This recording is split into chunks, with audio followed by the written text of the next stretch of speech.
So, as many of you know, I have been a sugar farmer for most of my life. I was born and brought up on the North Coast, not far from Belito, and I'd been to what I thought were the best schools, and I was on quite a few boards and committees. I was chairman of Mhlali Country Club, and I thought I was very important. And I was, funny enough, very happy as well. I don't think Yvonne was as happy as I was, but I was living the life that most sugar farmers lived on the North Coast in those days. And I didn't think life could get much better. And I went to church once a month. Yvonne was the committed Christian, not me. And I thought that was all that was required. And I'd been put off so many Christian testimonies because life was good for me, I thought. And most of the testimonies that I'd been to really didn't impress me because most of these chaps had been through such a hard time before they turned to God, and I hadn't. So I really didn't think that I needed to make this commitment that they were talking about.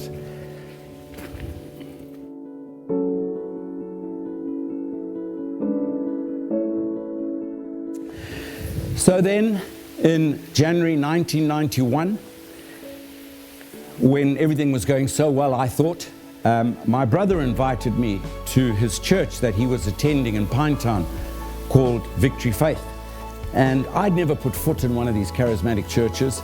And when I arrived there, I was rather shocked. The loud music, and the pastor was dressed in jeans and a t-shirt, and I felt very, very uncomfortable.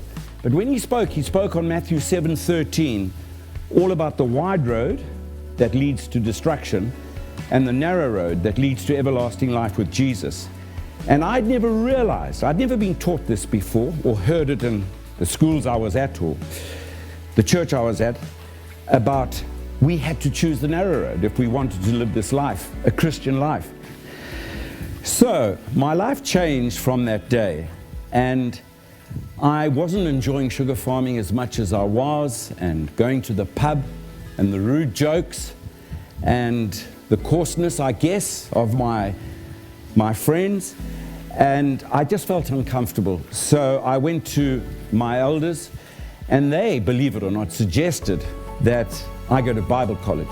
I mean, I was 40 years old and not a great scholar, I may tell you, but I knew that was the right thing. So in March 1994, we moved to Kloof. For a year, for a year. We rented a home, and we were going to do 1 year Bible college and then obviously move back to my farm. Well, for those who know the story, I never went back to the farm. My 1 year at Bible college turned out to be 2 years, and for Yvonne, she did a 3rd year.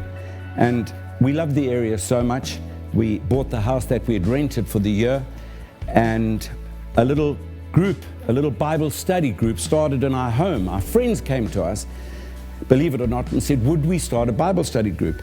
And it's the last thing I thought I would ever be doing. Anyway, that little group grew, and I went to my pastor, and he suggested we plant a church. And to our amazement, it grew. We were there a year, and then we moved to the Kloof Library for a year, and then to the Kloof Senior Primary, and then miraculously were able to purchase this piece of land that was so sought after and not for sale because it was owned by the Department of Transport. I'm amazed how God has used Yvonne and I, especially me, simple farmer, and the way He has changed my life. And that is why the theme for this year is changed lives, change lives.